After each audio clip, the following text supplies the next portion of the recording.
This is All India Radio Shillong, the Northeast News Bulletin, read by Miranda Blah. Prime Minister Narendra Modi has urged the police forces across the country to be vigilant in countering the dark forces of radicalization and to engender trust among all communities. Modi was addressing the valedictory ceremony at the Conference of Director Generals and Inspector Generals of Police at Kevadia in Gujarat yesterday.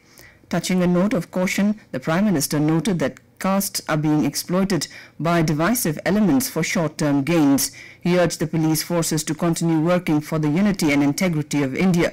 Modi exhorted to strengthen the forces that promote unity and isolate divisive forces at the grassroots levels. The Prime Minister stressed on the importance of interstate coordination in tackling crime. Modi also emphasized on the need for capacity building in the police forces on the subject of cyber security.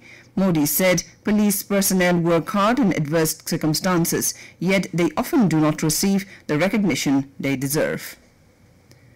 The North Cachar Hills Autonomous Council elections will be held on January 19th next year. As per the notification, voting in the North Cachar Hills Autonomous Council in Dima Hasao district of Assam will take place on January 19th across 280 polling stations. The counting of votes will be held on January 22nd, it said. The nomination papers can be filed from December 24th to January 3rd, while scrutiny will be held on January 4th. The last date for withdrawal of candidature is 7th of January. With the announcement of election schedule, the Model Code of Conduct in connection with election to the council will come into force with immediate effect in Dima Hasao district, the notification added. The Meghalaya High Court has directed the Northeastern Council to prepare a detailed project report for the Borkhat-Sonapur road along the Indo-Bangladesh border in the state. The road in East Cachar Hills district was left unattended by successive state governments in the past owing to paucity of funds. A division bench headed by Chief Justice Muhammad Yaqub Mir in its order directed the Secretary NEC to ensure consideration to the DPR and decision thereon to be taken within a period of 2 weeks. During the hearing, the PWD Chief Engineer in his affidavit informed that a DPR for construction of the road was submitted to the NEC on 10th December. Meanwhile, the amicus curiae has also submitted a progress report saying that the road starting from Shillong to Dauki near the Indo-Bangladesh border in East Cachar Hills district is being repaired.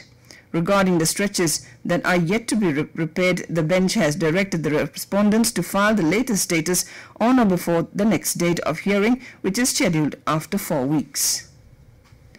The Northeastern Institute of Ayurveda and Homoeopathy, NIA, Shillong, organized a program to commemorate the third Establishment Day celebration yesterday. The chief guest on the occasion was Professor M.S. Baghel, Vice Chancellor of Gujarat Ayurveda University. Addressing the gathering, he said, the holistic system of Indian medicine and homeopathy can contribute in the progress of the nation as a whole. Moreover, he stressed that more research-based projects should be adopted for the upliftment of this holistic system of medicine. He asked the students to update their knowledge, both allopathic medicine as well as Ayurveda and homeopathy. A one-day workshop on fold scope was held yesterday for farmers to attest its utility in advocating management practice against microscopic pests in organic farming by ICAR NBAIR Bengaluru in association with ICAR Research Complex for Northeast Region. Umyam is part of Northeast Twinning program during this week at Farmers Field in Minsain Village, Meghalaya. Around 35 tribal farmers who practice organic farming in cultivation of field and horticultural crops participated in the workshop. In a bid to facilitate youngsters, Tata Trusts plan to provide world-class football training and development opportunities in the Northeast.